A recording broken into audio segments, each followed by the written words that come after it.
This is a steel antenna tower at PJ2T in Curacao.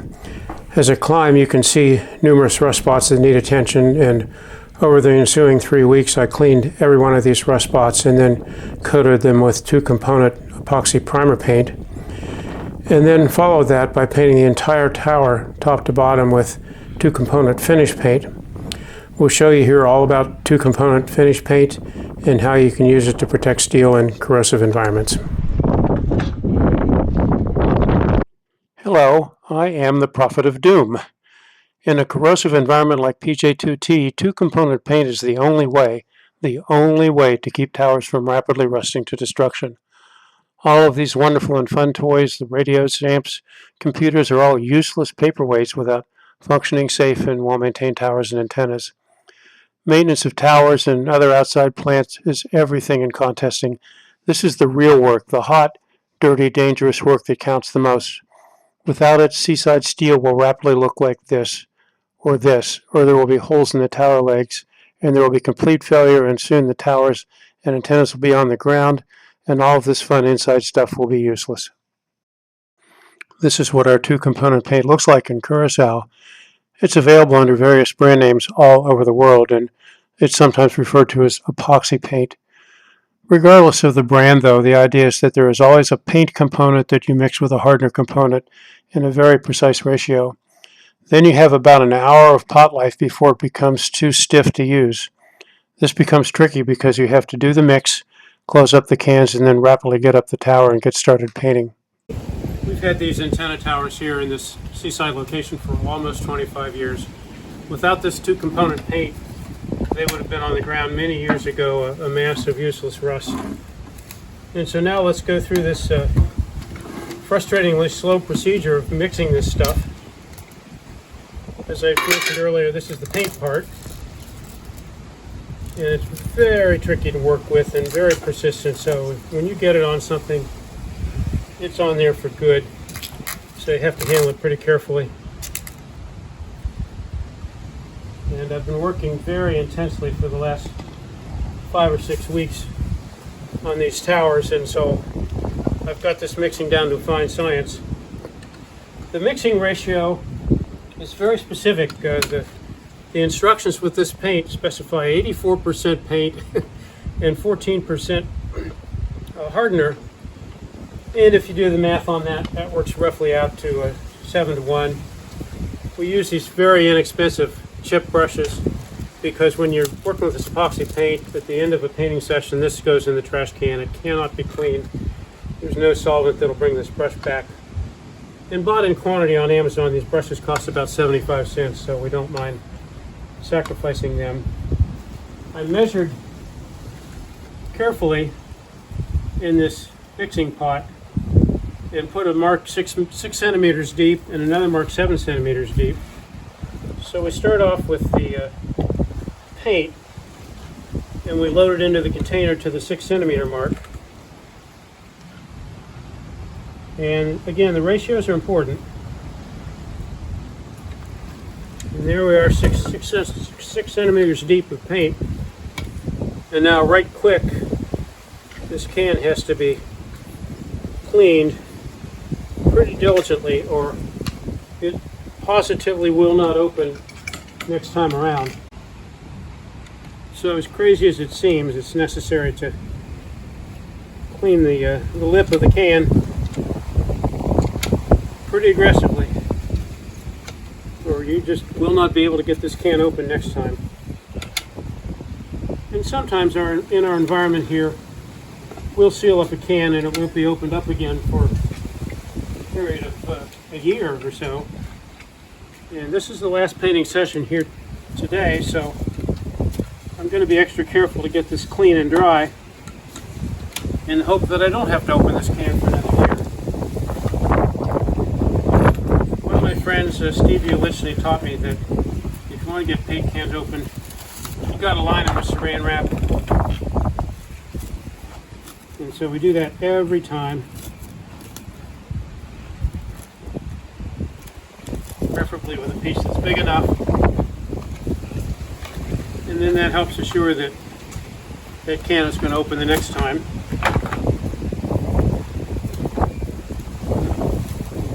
like Martha Stewart explaining a recipe. Carefully cover the top with the saran wrap. Carefully align the lid. Get the grooves correct and then tap this shut.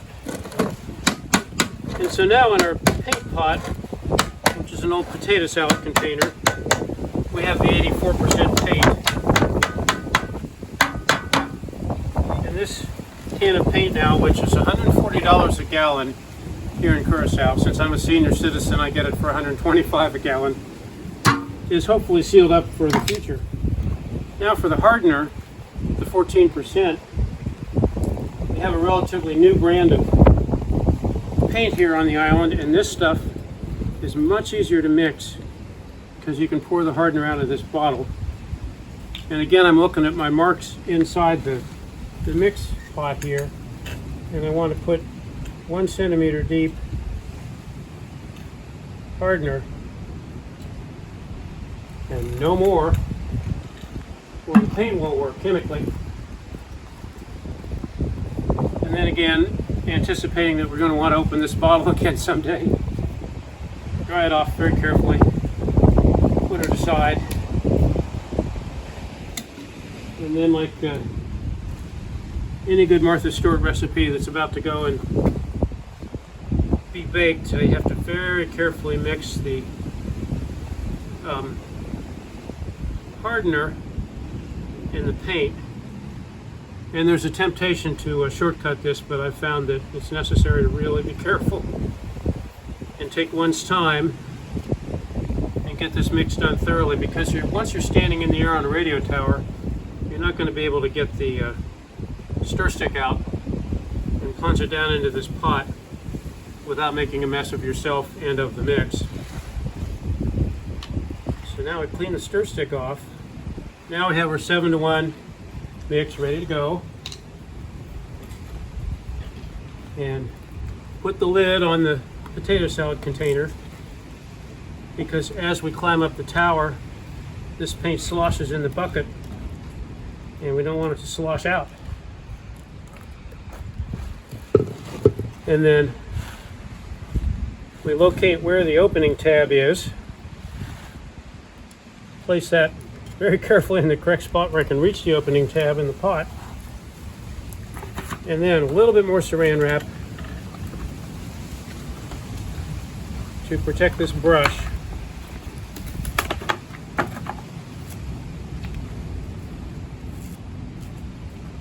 Stick the brush down in the pot, which attaches to the climber's belt, and be sure to locate that brush in a place you can easily get to it in the air. And here's the mix ready to go.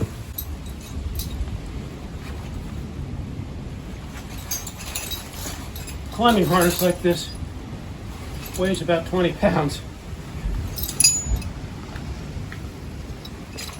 And it's not a pleasure to put it on, but of course it's essential to surviving climbing. And you can see that this climber's harness is a mess, because I've been using this to do this epoxy painting for many years, and it's a shame to defile the appearance of nice equipment like this. And we do have a much better harness that we use for non-painting climbing, but for climbing purposes this is our favorite, because it already looks terrible but it's still perfectly safe.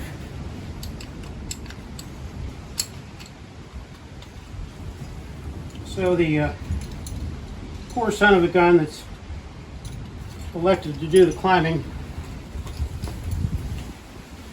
has to get pretty well geared up first. Now this is the last painting session of a very large number of painting sessions over a period of a couple months, so we're only going 13 feet in the air. But even at 13 feet, just like at 100 feet, requires great care in terms of the equipment, the harness, the installation of the harness on the person, and careful thought given to procedure. And the whole thing is capped off, pardon the pun, with the world's ugliest hat right here. And you might be wondering, it may seem crazy to use a 2-inch hand brush in order to do this kind of painting work, but tried over a long period of time, you cannot spray this stuff. You can't use a large scale brush because there's too much detail on the tower geometrically. I've tried using a painter's mitt. I've tried many different kinds of gloves, and this is the combination that works best. Just a cheap 70-cent chip brush. And the other consumable is a pair of gloves. We get about 2 uses out of one pair of gloves before those have to be thrown away also. Now we have a quick and easy climb to the dizzying height of 13 feet.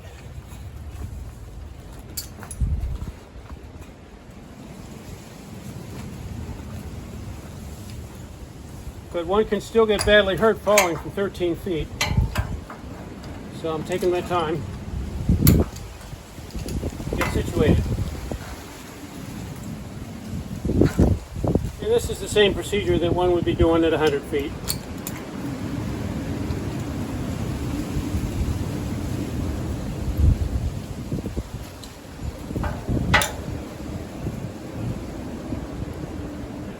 And then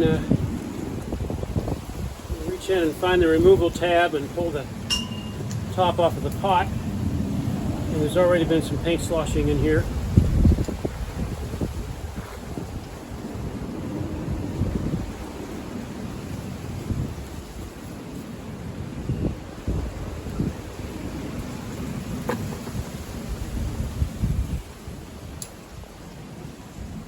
Stow the lid, unmask the brush,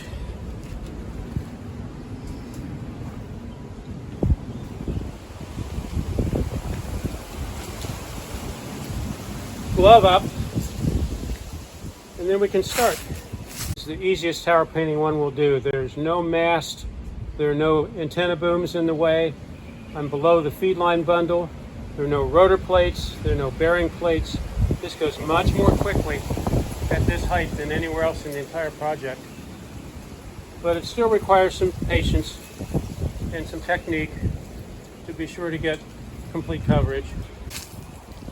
One distinctive difference about painting at this bottom section, I'm only 10 feet high right now, is the absence of wind. Normally at heights on the tower above about 25 feet, the wind is howling, beating, loud, vicious, offensive wind. But for a fellow wearing a sweatshirt and a harness and working pretty hard, keeps you cool.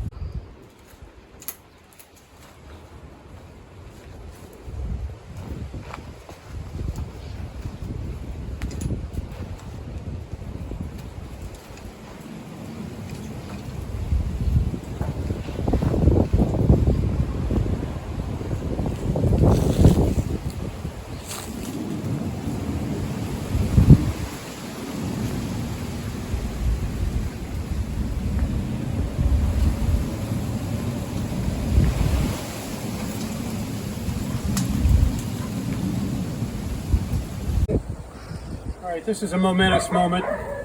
After 6 weeks and countless hours on the tower, both towers, touchdown, not finished, but feels good to be back on the ground. Well, here it is, weeks and weeks of hard, dirty, pretty expensive work. Ends rather ingloriously in this last little section.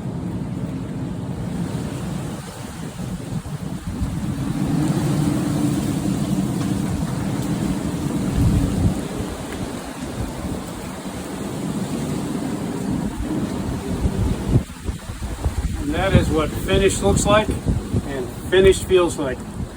Whippy! And here is what that finished coat of epoxy looks like after a day of curing. It's a beautiful, corrosion-resistant, glossy coating. Our experience is that the tower that's coated in this way and exposed to the salt and wind will last about 3 years before it needs to be recoated. This here will last a little bit longer because it's in a wind shadow provided by the house. As we celebrate completion of the painting of the 80-foot tower, we also look at the 100-foot PJ2T Europe tower, which I did from top to bottom and finished about 3 weeks previous to this. Now we can resume having fun with the toys in the shack without guilt because the dirty work is done.